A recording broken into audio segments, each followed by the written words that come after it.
Hey everybody, let's start talking about Chapter 5, Reinventing the Ways We Use MSV. Now, if you've been keeping up with what's going on in the science of reading, you've heard a lot of talk about MSV, or the three cueing system, and about how we need to improve what we're doing in the way we get children to figure out unknown words. And that's a lot of what this chapter was about. Gave me a lot to thinking about. Here's what MSV really means: meaning, asking children to figure out the word based on what the meaning might be using context. The structure: where might this word fit into a sentence? Is it a noun? Is it a joining word? Those kind of things that might help children figure it out based on where it is and what function it serves. And then the visual, orthographic processing system, looking at those letters, figuring out what the word means from that. And then they add that all of this, and you can't see it because my thing right here, all of this is part of the phonological processing system. Now, as we're looking at this, science of reading advocates are asking us to do something a little bit different with this. So let's talk about what that is.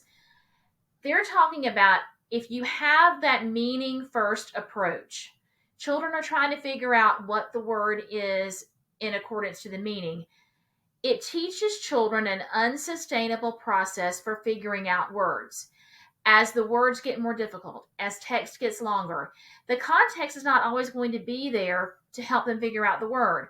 So that is not the best first approach for helping children figure out a word. Meaning needs to be part of the process, but it needs to come later. This is what they suggest.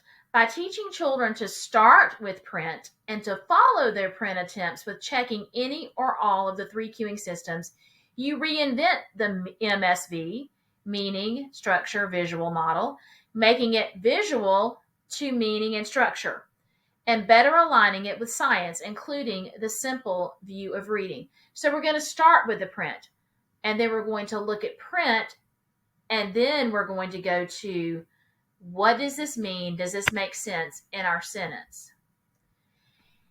This is one thing that I found was really interesting. They talk about how when you are letting children look at the print and calling their attention to those letters again and again, this is what they suggested. Each word that a student decodes adds to their knowledge of letter sequences and prepares them to read words they will see in the future.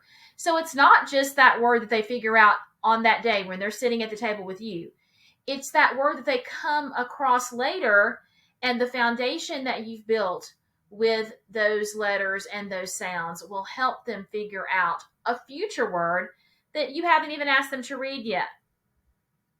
Now, I'm giving you something that I wrote. It's a little presentation, but I call it like a little skill story. It's called I Can Read Tricky Words, and it's just a way to take students through the process of reading those tricky words, looking at the print. I Can Read Tricky Words. Here's the little story. I was reading with my group and I came to a tricky word. I've got the tricky word circled there. My teacher wants me to try to read tricky words on my own.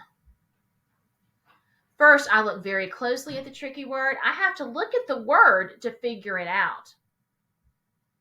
Now I look at the letters and think about the sounds the letters stand for. Can you say these sounds with me? Lead your class to say all those sounds in the word stall. Now, let's read the sentence again to see if our word makes sense. The horse is in his stall. Now we might look at that picture and think, well, that does look like a picture of what I know to be a stall, and talk about that. Yes, the word is stall. We're rereading to check our meaning. A stall is the part of a barn where each horse has his own area. When I come to a tricky word, I try to figure it out myself. I look at the letters and say the sounds that the letters stand for. Then I reread the sentence to see if that word makes sense. Tricky words don't trick me. So this is just a little ebook or a slide presentation that you can use with your students to help them remember that we're going to look at those words. We're not going to look at the picture first or try to guess it from the context. We're looking at those letters. We're thinking about those sounds. All right, next week we're going to wrap up this book with Chapter 6. So please make plans to join me then. Have a great week.